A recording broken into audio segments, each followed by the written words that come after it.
At exactly 6 o'clock, on a rain-slicked Tuesday evening, I stood in the back corner of the 42nd floor glass boardroom at Atlas Core Logistics. My name is Nathan Pierce. I am 41 years old, and for the last 6 years, I served as the principal systems architect and lead infrastructure engineer for the company. Around the mahogany table sat our board of directors alongside 4 executive representatives from a massive European logistics conglomerate. On the ice buckets near the window sat 6 bottles of expensive champagne. Everyone was smiling except me. We were minutes away from finalizing a $250 million corporate acquisition. My CEO, Giles Montgomery, stood at the head of the table in a tailored suit. He clicked his remote, and the final deal prospectus projected onto the wall. The slide listed the company's core assets. At the top of that list was the automated routing kernel, a revolutionary piece of software that managed our entire $400 million annual freight and shipping transaction flow. I leaned forward, expecting to see my name credited as the creator and sole inventor, just as Giles had promised me for years. Instead, under the header Exclusive Intellectual Property and Patent Holder, there was only one name listed: Giles Montgomery. I felt a cold drop of anger settle in my chest, but my voice remained steady. I raised my hand slightly and spoke across the quiet room. Giles, there appears to be a critical filing error on slide 14. My name and developer copyright have been omitted from the IP ownership schedule. The room went dead silent. Giles didn't flinch. He didn't offer a polite apology or pretend it was a clerical oversight. He slowly lowered his clicker, smoothed his tie, and smiled at the European buyers with practiced charm. "Excuse us for a brief moment, gentlemen," Giles said smoothly. He walked over to my side of the room and slid a thick manila envelope across the glass table. "Nathan, step into my corner office."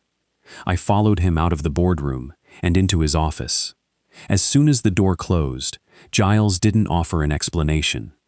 He sat behind his massive desk, leaned back, and tapped the manila folder. "Open it," he said flatly.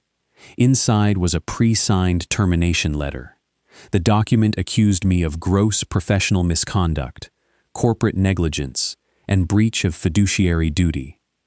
Every single charge was completely fabricated, but under our corporate charter, a termination for cause meant one specific thing: my 8% vested equity stake in Atlas Core Logistics, worth $20 million in the pending buyout, was instantly voided and forfeited back to the company. "You're fired, Nathan," Giles said, his voice entirely devoid of warmth. "Effective immediately." "You're stealing my 6 years of work," I said quietly, "and you're trying to steal my equity." "I am securing the future of this company," Giles replied, leaning forward. "You were an employee, Nathan. You were paid a salary to write code. Anything you built inside these walls belongs to Atlas Core Logistics. You don't own a single line of that system.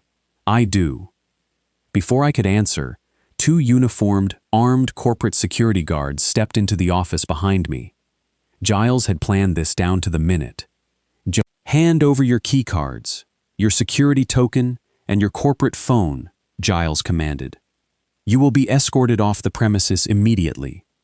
If you attempt to access any company server or contact any board member, I will have you arrested for corporate espionage." I didn't scream. I didn't smash anything. I didn't make a scene. I quietly unclipped my security badge, placed my corporate phone on his desk, and turned toward the guards. As they marched me past the rows of glass cubicles toward the private executive elevators, Giles stepped out into the hallway. He watched me with a smug, victorious snicker. "Thanks for building the machine, Nathan," Giles called out softly as the elevator doors began to close. "But the machine belongs to me now. You're leaving with nothing." I looked Giles straight in the eyes. I didn't answer him.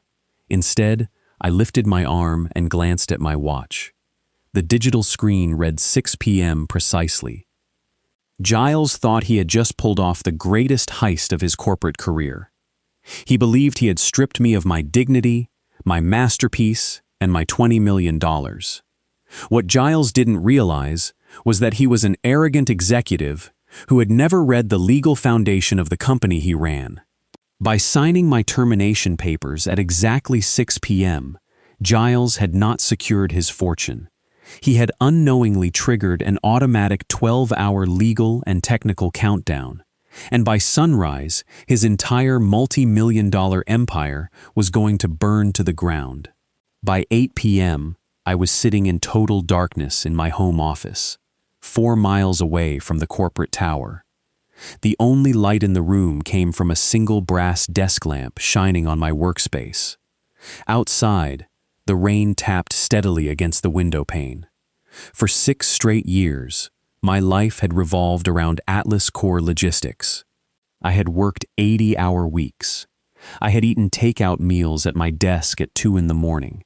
I had missed family dinners, holidays, and vacations. I had sacrificed my health and my personal life to build the automated routing kernel from scratch, line by line, algorithm by algorithm. Giles Montgomery had spent those same 6 years doing what corporate climbers do best, taking credit for the work of quiet men. Giles was a charismatic salesman who didn't know the difference between a server architecture and a database query. But he knew how to talk to investors. He knew how to stroke the egos of board members. Slowly, over time, he had pushed me deeper into the background, treating me like a glorified technical support worker while he positioned himself as the visionary architect of the business. The emotional sting of being marched out by armed guards was real. My hands were slightly shaking from the adrenaline, but I forced myself to take 3 deep, slow breaths. In high-stakes corporate warfare, anger is a useless emotion. Emotion makes you reckless. Strategy makes you lethal. Giles had made a fatal assumption, the same assumption that hundreds of overconfident executives make every single day. He assumed that because my software was installed on Atlas servers and because I built it while working in an Atlas office, the company owned the intellectual property outright. I stood up, walked over to the corner of my office, and unlocked a heavy, fireproof steel vault. From the top shelf, I pulled out a faded leather binder.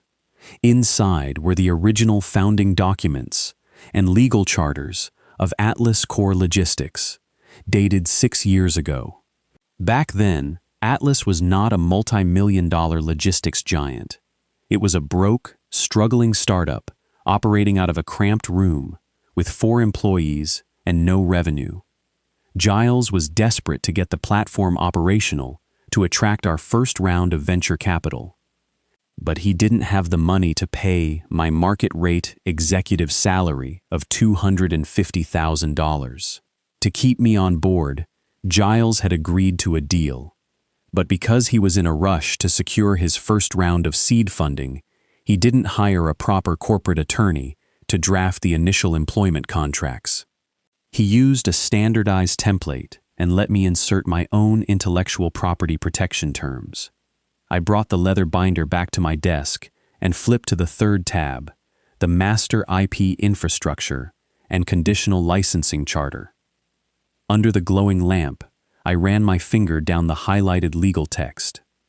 Giles had signed this agreement 6 years ago, in a coffee shop, barely looking at the pages as he gulped his espresso and chased investor meetings. He had been so focused on launching the platform that he had never bothered to read the operational terms embedded in Section 14. I stared at his dark blue signature at the bottom of the page. A cold, quiet smile slowly spread across my face. Giles thought he had just stolen my masterpiece and thrown me into the street with nothing. He thought he was about to sign a deal at dawn that would make him filthy rich. In reality, by handing me that pre-signed termination letter at 6 p.m., Giles had walked directly into a massive corporate landmine, and he had no idea he had already stepped on the pressure plate. To understand why Giles was in so much trouble, you have to understand how I built the legal framework 6 years ago. I was never naive. I had seen plenty of talented developers get chewed up and spit out by greedy executives. So before I wrote a single line of code for Atlas Core Logistics, I protected myself. I registered an independent holding company under my sole ownership. I named it Aegis Core Architecture. When Atlas needed my automated routing kernel to operate, Aegis didn't transfer ownership of the software to Atlas. Instead, Aegis granted Atlas an exclusive, conditional deployment license. Giles had signed that agreement in a rush, completely ignoring the operational terms embedded in Section 14B. In our legal contract, Section 14B was known internally as the Sunrise Clause. The clause was simple, clear, and absolute. It stated that the software deployment license granted to Atlas Core Logistics was strictly contingent upon my active employment as principal systems architect. If I resigned voluntarily, a standard transition period applied. But if I was terminated, demoted without cause, or severed through corporate action, an automatic 12-hour grace period began immediately. During those 12 hours, Atlas had the temporary right to keep the software running while emergency arrangements were made. But at exactly 6 a.m. the following morning, precisely at sunrise, that temporary license automatically expired. Once the license revoked, any continued use of the software on Atlas servers became entirely illegal under federal copyright law. Under federal statutes, unauthorized commercial execution of registered software carries mandatory statutory damages of up to $500,000 per hour. Giles believed that because the code was running on servers inside the Atlas building, he owned it. But he didn't even understand the technical architecture he was trying to sell. My routing kernel was built with modular integrity. The core algorithms, the actual mathematical brain that calculated shipping routes, managed fleet logistics, and processed $400 million in freight transactions, did not physically reside on Atlas servers. The system operated through encrypted API tokens hosted on my private Aegis cloud server. Every 30 minutes, the Atlas servers had to send an encrypted cryptographic handshake to my private cloud to keep the routing engine running smoothly. Without my private security key, the handshake would fail. And if the handshake failed, the software would automatically disconnect from the cloud and default back to Atlas's old legacy routing system. Their legacy system was an outdated piece of junk from 10 years ago. It couldn't handle real-time automated routing. It was slow, clunky, and could only process roughly 2% of the company's current daily transaction volume. 98% of their shipping freight would instantly lock up in transit. Giles thought he was firing a quiet engineer and keeping a $250 million software asset for himself. He thought he was walking into a buyout meeting at dawn to sign the deal of a lifetime. In reality, by handing me a pre-signed termination letter at exactly 6 p.m., Giles had personally pulled the pin on a legal and technical grenade. The pin was out, and the countdown clock was ticking directly towards 6 a.m. By 11 p.m., the rain outside had turned into a steady, quiet drizzle. Inside my office, the atmosphere was completely calm. I didn't feel panicky, and I didn't feel afraid. I felt like a grandmaster sitting in front of a chessboard, looking at a king that didn't even realize it was already in checkmate.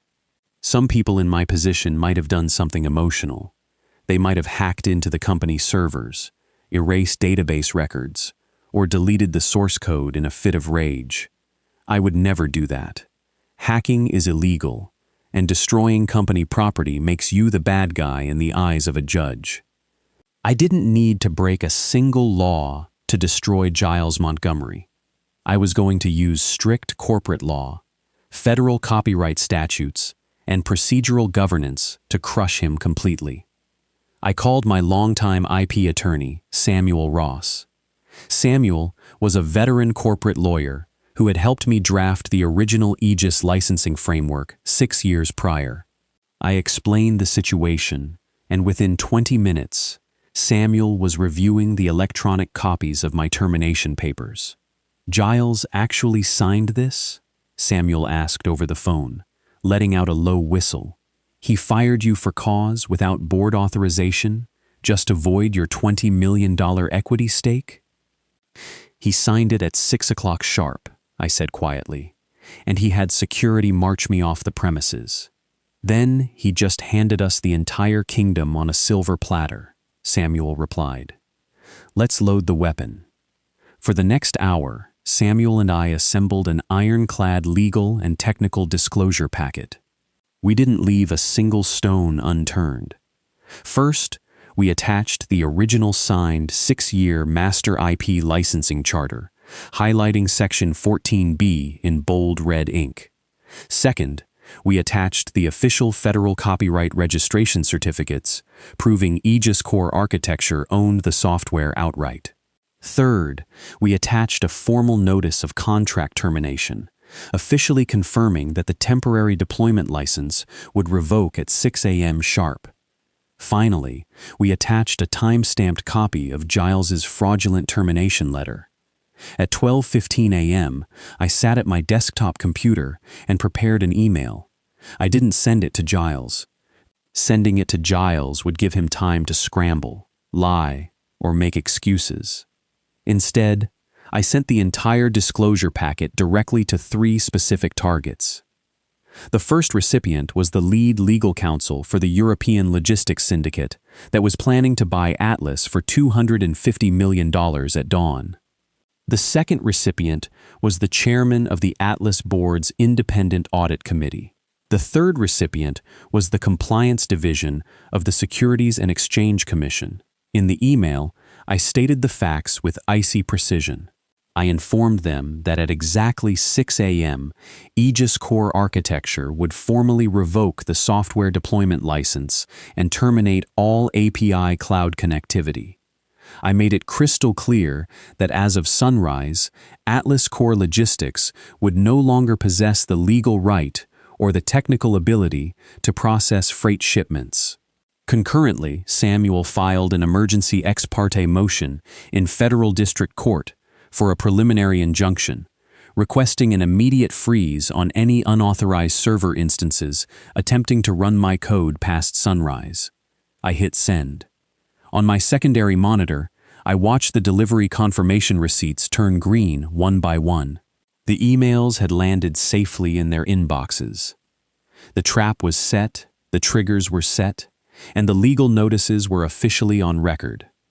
I leaned back in my leather chair, picked up a warm mug of black coffee, and stared at the secondary screen. On it was a digital countdown timer, set to 6 a.m. Giles was probably fast asleep or drinking scotch, completely oblivious to what was heading his way. All I had to do now was sit back and watch him run headfirst into the wall. While I sat in my quiet office watching the digital clock tick away, a very different scene was playing out 4 miles away on the top floor of the Atlas Core Logistics building. Between 1 and 3 in the morning, Giles Montgomery was hosting an expensive, champagne-fueled victory party in the executive suite. I learned the details later from several former colleagues who were in the room. Giles had ordered catering, opened top-shelf scotch, and gathered the senior executive team to celebrate what he believed was his crowning achievement. Blinded by absolute arrogance, Giles couldn't stop bragging about how easily he had disposed of me. He stood in the middle of the lounge with a glass in his hand, laughing about how technical workers were a dime a dozen. He told the room that taking full credit for the routing kernel was simply smart business, and that a real executive knows how to claim ownership of assets built by quiet employees. He was already planning his victory press release, framing himself as the brilliant tech visionary who built a $250 million empire from scratch. At 2:15 a.m., the Vice President of Information Technology, a quiet man named Greg, walked into the executive suite holding a tablet. Greg looked pale. An automated security alert had just popped up on his screen, indicating an unusual administrative inquiry against our cloud API endpoints, originated by an external legal entity. Greg walked over to Giles, stepped past the laughing executives, and whispered into his ear. He showed Giles the tablet, pointing out that an external security token check was actively probing the platform's core licensing protocols. Giles didn't even look at the data. He sneered, pulled his head back, and mocked Greg right in front of the entire executive team. "Put that ridiculous tablet away, Greg," Giles barked with a wet laugh. "You tech guys always freak out over routine system noise. We are signing a $250 million acquisition in 4 hours. Go drink some champagne and stop looking for problems that don't exist." Greg tried to explain that the alert looked like a pre-revocation security check, but Giles cut him off aggressively. He told Greg that if he mentioned technical glitches again, he would be fired just like Nathan. Giles turned back to his party, completely refusing to conduct a basic audit of the server logs or open my personnel file. He believed he held absolute, unquestioned power. He believed that because he had security march me out of the building, he had won. He had no idea that thousands of miles away in London, where the sun was already up, the lead legal team for the European syndicate had just sat down at their desks, opened their email inboxes, and clicked on my disclosure packet. Giles was celebrating on the deck of a sinking ship, completely oblivious to the massive iceberg sitting directly in his path. His hubris had blinded him so thoroughly that he missed his final chance to fix his mistake before the trap snapped shut. By 4 a.m., the atmosphere inside the European corporate headquarters in London had turned into utter chaos. Their senior attorneys had finished reviewing my filing, cross-referencing my federal copyright certificates with the documents Giles had provided them. The European buyers realized the terrifying truth. The primary asset they were paying $250 million to buy did not belong to Atlas Core Logistics. Atlas was merely a temporary licensee, and that license was about to expire in less than 2 hours. At 4:30 a.m., an emergency video conference was called. The buyers demanded that Giles and every member of the Atlas Board of Directors join the secure line immediately. Giles was pulled out of his executive office in a half-drunken stupor. He stumbled to his desk, adjusted his crooked tie, and logged into the video call expecting a friendly pre-signing check-in. Instead, when his camera clicked on, he was met by 8 grim-faced corporate lawyers and 3 furious lead investors. Sitting on the other side of the screen were his own board members, who had been woken up by frantic phone calls minutes earlier. The lead buyer didn't waste time on pleasantries. His voice was like ice. "Giles, we have received an emergency legal disclosure from Aegis Core Architecture. Produce clear, unencumbered proof that Atlas owns the proprietary routing kernel right now, or this deal is dead." Giles stammers. His face turned red, and he tried to laugh it off, using his usual smooth salesman voice. "Gentlemen, please. Nathan Pierce is just a bitter, low-level employee who was fired earlier tonight for gross misconduct. He is trying to sabotage our deal with fake legal claims. I assure you, Atlas owns the software completely." The European lead counsel didn't say a word. He simply shared his screen. Projected across every director's monitor was Section 14B of the original Master IP Licensing Charter. Zoomed in at the bottom of the page was Giles Montgomery's dark blue signature, sitting right next to the clause stating that the license revoked automatically 12 hours after Nathan Pierce termination. The boardroom went completely silent. The board members stared at the screen in absolute horror. The color drained from Giles's face until he looked like a ghost. He tried to speak, but no sound came out of his throat. He had lied to his board, lied to his investors, and built a multi-million-dollar buyout on top of stolen ground. "You signed this, Giles," the audit committee chairman whispered, his voice trembling with rage. "You signed a contract that ties our entire operating system to one man's employment, and then you fired him?" Panic erupted. Giles bolted out of his chair, leaving the video call running, and sprinted down the hallway to the IT department. He grabbed Greg by the shoulders and screamed at him to break into the cloud servers, bypass the API keys, and hard-code a workaround before 6 a.m. Greg stared at him like he had lost his mind. "I can't bypass it, Giles," Greg yelled back. "The core algorithms aren't on our servers. They are hosted on Nathan's private Aegis cloud. Without his private security key, the system can't run." Giles stood in the cold blue light of the server room, hyperventilating as he looked at the wall clock. It was 5:15 a.m. He had 45 minutes before sunrise, and his entire empire was about to implode. By 5:30 a.m., the first light of dawn was beginning to bleed through the clouds outside my office window. On my secondary monitor, the digital countdown timer read 29 minutes and 14 seconds. At exactly 5:40 a.m., my private desk phone began to ring. The caller ID showed the main boardroom line from Atlas Core Logistics headquarters. I let it ring 3 full times before I picked up the receiver and brought it to my ear. I didn't say hello.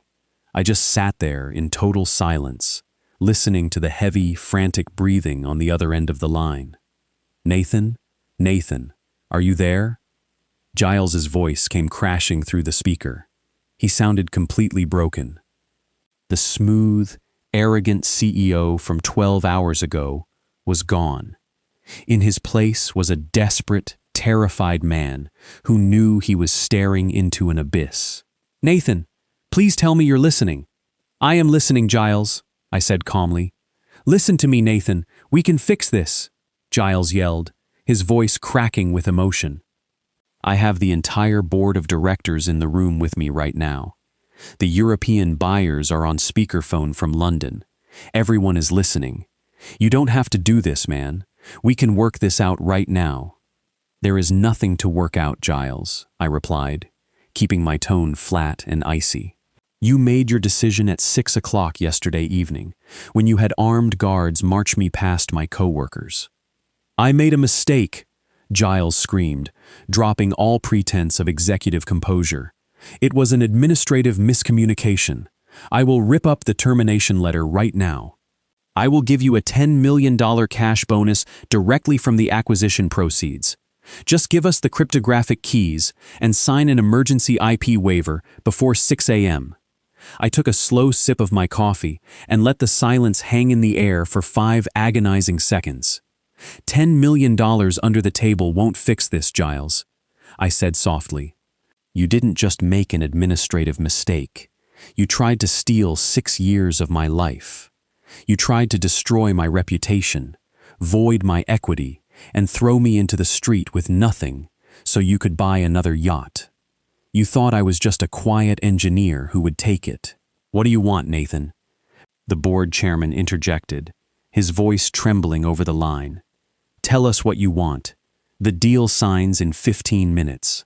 "My terms are non-negotiable," I said clearly, making sure every lawyer in London heard every single word. "First, Giles Montgomery must resign immediately as CEO for cause. Second, the board must issue a public press release retracting every single accusation of misconduct against me, along with a written apology. Third, my 8% equity stake must be paid out in full based on the company's valuation.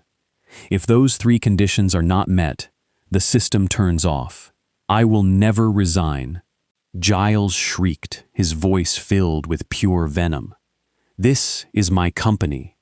I built this empire. You're a nobody, Nathan. You're bluffing. You don't have the nerve to shut down a $400 million logistics network." I looked at my desktop monitor. The clock read 05:59:50, 10 seconds. "I don't have to shut it down, Giles," I said quietly. "You already did that at 6 o'clock yesterday evening." "Nathan, wait," Giles screamed. On my primary screen, the digital clock struck 06 a.m. Precisely at sunrise, the automated security protocol executed. The cloud API server rejected the incoming authentication handshake from Atlas headquarters. Across the Atlantic in London, and inside the Atlas server room, every single deployment monitor flipped instantly from solid green to flashing red. The deployment license for Aegis Core architecture was officially revoked. In less than 3 seconds, the automated routing engine disconnected. The Atlas servers instantly defaulted back to their outdated, 10-year-old legacy framework. Across 4 continents, over 12,000 commercial freight trucks, cargo ships, and delivery hubs locked up in real time. The legacy system couldn't handle the data volume. Transaction processing ground to a complete, absolute halt. Over the speakerphone, I heard the lead European lawyer in London speak with icy finality. "Mr. Montgomery, because Atlas Core Logistics no longer possesses operational technology or valid intellectual property, the European conglomerate hereby formally terminates all acquisition proceedings immediately. Good morning." The line went dead. Over the phone, I heard the sound of Giles falling back into his leather chair, sobbing hysterically as board members began shouting at him in blind fury. I quietly hung up the receiver, leaned back in my chair, and watched the sun rise over the city. In the weeks and months that followed that fateful morning, the fall of Atlas Core Logistics was swift, brutal, and absolute. Without the automated routing kernel, the company plunged into total operational collapse. Freight backed up at ports across the globe. Major corporate clients suffered millions of dollars in supply chain delays. And within 48 hours, every major customer canceled their contracts. Atlas's stock price dropped 95% in less than a week. The board of directors didn't show Giles an ounce of mercy. They fired him for gross negligence and breach of fiduciary duty, stripping him of every single share and option he owned. 2 weeks later, the company filed for Chapter 11 bankruptcy. To make matters worse for Giles, the Securities and Exchange Commission opened a formal criminal investigation into his actions, citing wire fraud and intentional misrepresentation on corporate acquisition filings. Between the impending SEC charges and the massive civil lawsuits filed by angry shareholders, Giles Montgomery lost his estate, his reputation, and his entire net worth. He went from celebrating a $250 million payday to facing potential federal prison time. My life, on the other hand, moved in the complete opposite direction.